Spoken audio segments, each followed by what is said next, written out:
Assalamualaikum warahmatullahi taala wabarakatuh. Salam sejahtera, Om Swastiastu, Namo Buddhaya, salam kebajikan. Dulur-dulur Tribun Jatim, hari ini Tribun Jatim ada di Nganjuk, dulur-dulur, yaitu tepatnya di TKP insiden longsor yang sempat terjadi pada hari Minggu kemarin dan memakan banyak korban, dulur-dulur. Nah, saat ini kita mungkin akan lebih parah ngobrol bagaimana proses mitigasi dari segi recovering psikis sosiologis dari para korban. Jadi selain ada korban jiwa yang sampai saat ini, sampai detik ini masih terus dicari para korban, tapi ada beberapa korban selamat yang tentu sangat membutuhkan proses penanganan pendampingan psikis untuk merecovery mental mereka untuk bisa hidup survive ke depan di kehidupan yang akan datang, tutur. Nah, saat ini kita bersama dengan Pak Dwi dari Tagana Jatim, ya Pak? Ya, Tagana Jawa Timur. Jawa Timur. Ini perkenalkan diri, Pak. Nama lengkap. Kawan-kawan semua, nama saya Tui Adi. Saya sebagai koordinator Tagana Jawa Timur. Saat ini kita berada di Nganjuk, tepatnya ada di Desa Ngetos, Kecamatan Ngetos. Kita bersama dengan para pengungsi korban longsor yang berada di Ngetos. Oke, dulur, tadi sudah disampaikan kalau jadi kita ini sedang ada di lokasi pengungsian, dulur. Jadi ini kalau nggak salah ada di sekolah SD, Pak, ya? SDN 03 Ngetos. SDN 03 Ngetos. Ya. Bisa diceritakan, Pak, ini warga yang ditampung di sini itu warga yang memang terdampak itu atau memang seluruh dusun di sini yang memang menjadi korban atau bagaimana? Ya. Jadi awalnya setelah terjadi longsoran itu di RT 16 RW 1 ya. Nah, itu di daerah sekitarnya sudah mulai harus menyelamatkan diri. Mereka mengungsi pertama itu adalah di balai desa sama di rumah Bapak Kepala Desa. Nah, akhirnya karena di rumah Bapak Kepala Desa itu dipakai untuk dapur umum yang dikelola oleh teman-teman Tagana, itu semua pengungsian dipusatkan di SDN Ngetos dalam rangka untuk kita maksimalisasi layanan terhadap seluruh penyintas yang merupakan korban daripada longsor di Ngetos. Nah, dari sini pengungsian, perlindungan dan pengungsian adalah klasternya Kemensos, Kementerian Sosial. Di dalamnya ada subklaster layanan dukungan psikososial atau LDP. Nah, di dalam LDP ini kita kembali menguatkan mereka yang mengalami bencana, mereka yang ada di sekitar bencana. Secara otomatis mereka akan secara psikologis itu ada ingatan, ada rasa cemas, ada rasa ketakutan. Nah, di sini kita hadir memberikan penguatan itu, baik itu kepada anak-anak, kepada remaja, ibu-ibu, lansia maupun bapak-bapak. Jadi semuanya memang secara otomatis itu akan merasakan hal itu. Kita hadir di sini bersama tim LDP Kemensos, tim LDP Jawa Timur, dan tim LDP Tagana Kabupaten Nganjuk dalam rangka untuk memberikan layanan dukungan sosial. Fungsi kita adalah mengembalikan fungsi sosial semula. Jadi kalau misalnya anak-anak tiap hari bisa bermain, di sini juga kita berikan satu permainan. Mereka belajar, di sini juga kita fasilitasi untuk belajar. Mereka mengaji sore seperti ada di belakang kita. Ini semua juga mengaji. Jadi dunia sosial, lingkungan sosial ini jangan sampai berbeda jauh antara dia di rumah dan saat berada di pengungsian. Nah, itulah yang akan menguatkan fungsi-fungsi sosial mereka, sehingga mereka akan kuat menghadapi ini. Terus juga kita ada berbagai potensi yang mendukung layanan dukungan sosial. Kita nggak menutup diri, siapapun yang punya potensi layanan dukungan psikososial, seperti belakang dari Santana Lamongan, ada lagi dari Dompet Duafa, ada lagi dari Peksos, ada lagi dari ini apa, Yayasan Ontoseno dan sebagainya. Itu semua kita berikan satu peluang yang sama. Akan tetapi untuk schedule kita yang ngatur. Jadi biar terschedule, tidak tumpang tindih, anak-anak ataupun fungsi tidak menjadi objek, tidak menjadi korban. Nah, ini kita manajemen. siapa yang masuk ke sini harus laporan dulu mau memberikan apa. Nanti kita schedule sehingga mereka fungsi sosialnya kembali normal. Jadi tidak setiap yang datang langsung memberikan satu layanan, akan tapi kita ada komunikasi dulu. Ini dalam rangka untuk bagaimana layanan di dalam fungsi sosial ini bisa berjalan dengan baik dan efeknya fungsi sosial daripada pengungsi ini bisa kembali seperti semula. Nah, kita tidak bisa melakukan ini sendiri, akan tetapi jejaring yang mempunyai visi yang sama ini yang akan kita gandeng. Karena kita tidak akan lama, secara otomatis potensi lokal harus ditumbuh kembangkan. Sehingga saat tugas kita selesai, itu lokal yang akan melanjutkan tugas-tugas ini. Jadi kita berharap di sini kesinambungan tugas, komunikasi dan lain sebagainya ini bisa terjalin demi psikologis daripada para pengungsi yang mengalami kerisauan, kegalauan saat terjadi longsoran. Ada banyak pihak lah, kita tidak sendiri. Berarti ini ceritanya dari pihak Tagana itu berusaha untuk mensinergikan atau memfasilitasi elemen-elemen di luar yang ingin berkontribusi dalam membantu teman-teman atau saudara-saudara yang tertimpa bencana ini, Pak. Iya, jadi seperti itu. Jadi kita tidak ego sektoral karena tanggung jawab penanggulangan bencana, masyarakat punya kewajiban yang sama, semua potensi yang sama. Tapi dari situlah sinergitas ini kita manajemen, tidak tumpang tindih, tidak berbenturan, tapi semua terjadwal dengan baik. Misalnya pagi ada senam pagi, nah, terus setelah itu ada program pembelajaran. Itu siapa yang gendel, Pak? Itu yang handle banyak dari LSM, dari potensi-potensi komunitas dan lain sebagainya. Itu mereka ini ada sekolah pelangi, dan sebagainya. Mereka memberikan edukasi di situ kepada anak-anak.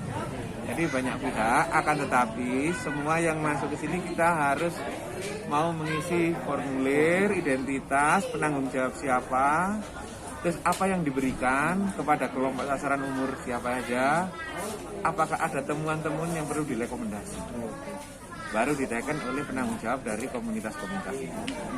Sehingga kalau menemukan satu temuan, kita akan rekomendasikan kemana. Nah ini nanti kita sampaikan kepada pembina kita, baik di Kementerian Sosial, di Pemprov, di Kabupaten, untuk menindaklanjuti itu. Jadi yang kita harapkan di sini memang sinergitas yang kita bangun dalam rangka memberikan layanan dukungan sosial kepada para penyintas korban longsor di desa. Kalau dirunut sejak pagi sampai malam hari, itu agenda untuk recovery secara psikis dan sosiologi teman-teman atau dulur-dulur pengungsi ini semacam apa ini, Pak? Bisa dirunut secara schedule. Oke, jadi pagi memang kita harus sehat. Ada senam pagi. Itu dalam rangka untuk menyeimbangkan ya psikis dan fisiknya. Nah setelah itu ada sarapan pagi. Nah, terus lanjut yang anak-anak ini langsung ada pembelajaran. Yang dewasa ada proses-proses pendampingan, pendekatan dalam rangka untuk menguatkan secara pribadi. Itu ada beberapa teman yang langsung masuk ke dalam pengungsian untuk sharing. Macam sesi konseling gitu, Pak? Iya.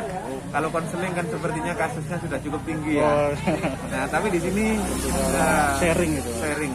Sharing untuk mereka itu merasa punya teman kita. Kalau sudah mereka merasa punya teman, secara otomatis ini proses penguatan akan terus berjalan.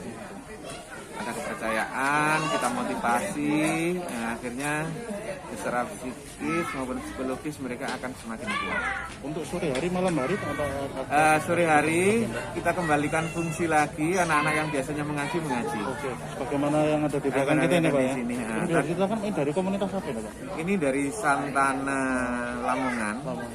Yang mulai kemarin sudah masuk ke kita dan kita jadwalkan karena teman-teman ini dari basicnya adalah pesantren.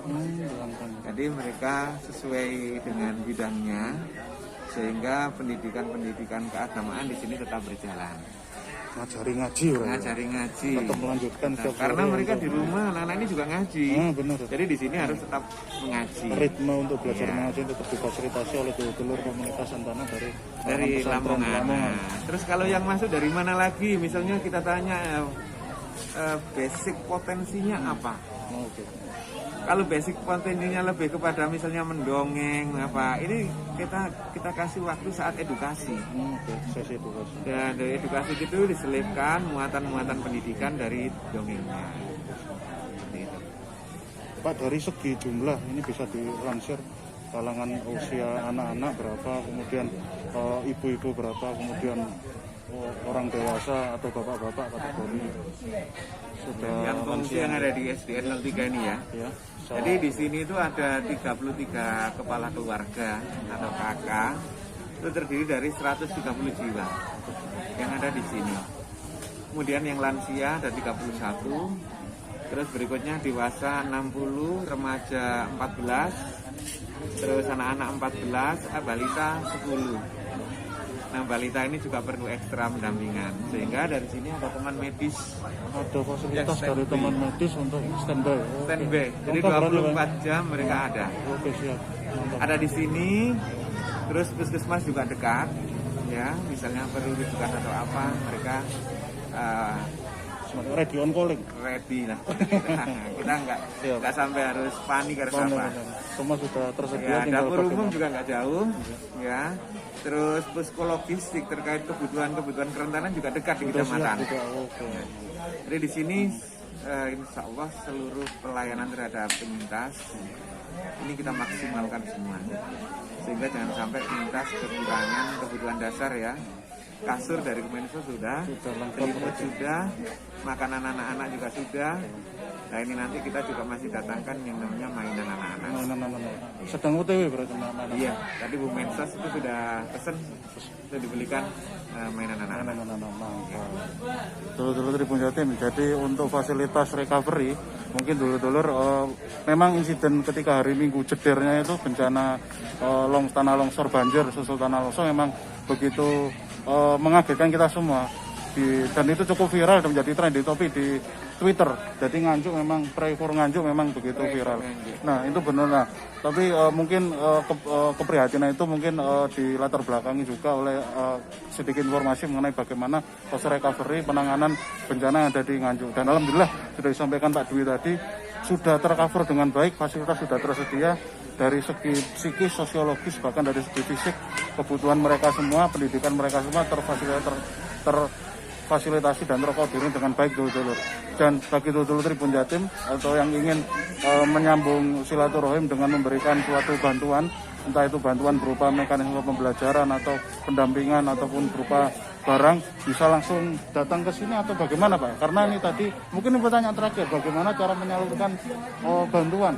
Karena tadi banyak yang datang sendiri, kan seharusnya bisa disalurkan di tiap dinas sosial di daerahnya masing-masing. Ini bagaimana nih Pak? Terakhir. Ini kita nyebutnya dulur-dulur ya. Dulur-dulur Tribun Jatim. Mantap. Pray for Nganjuk tentunya ada di hati kita. Menggugah kita untuk berempati, bersimpati, memberikan dukungan moral, spiritual kepada saudara kita yang ada di Nganjuk yang ingin berbagi dengan para penyintas di sini. Boleh kok datang ke sini ke SDN 03 Ngetos. Di sini ada petugas. Mohon maaf nanti teman-teman boleh komunikasi dengan petugas karena kalau tidak ada petugas semua masuk ini juga pengungsi akan tidak bisa istirahat.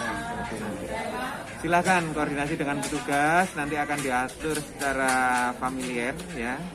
Kalau teman-teman ingin ketemu juga akan dipertemukan, tapi dalam konteks jam yang memang saat ada mereka tidak istirahat.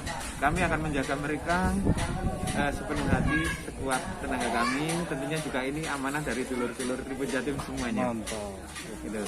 Oke dulur-dulur, kita sudah dengar sendiri dan sudah dipastikan aman, insya Allah membaik semua dan semoga untuk korban-korbannya masih belum ditemukan. Informasinya ada 7 dari Basarnas tadi yang masih berusaha terus dicari, semoga bisa segera ditemukan paling tidak hari ini atau beberapa hari ke depan dulur-dulur. Terima kasih banyak dulur-dulur, kita sudah update informasi dari lokasi pengungsian. Terima kasih banyak, mohon maaf ada kekeluaran kata. Wassalamualaikum warahmatullahi wabarakatuh. Waalaikumsalam warahmatullahi wabarakatuh.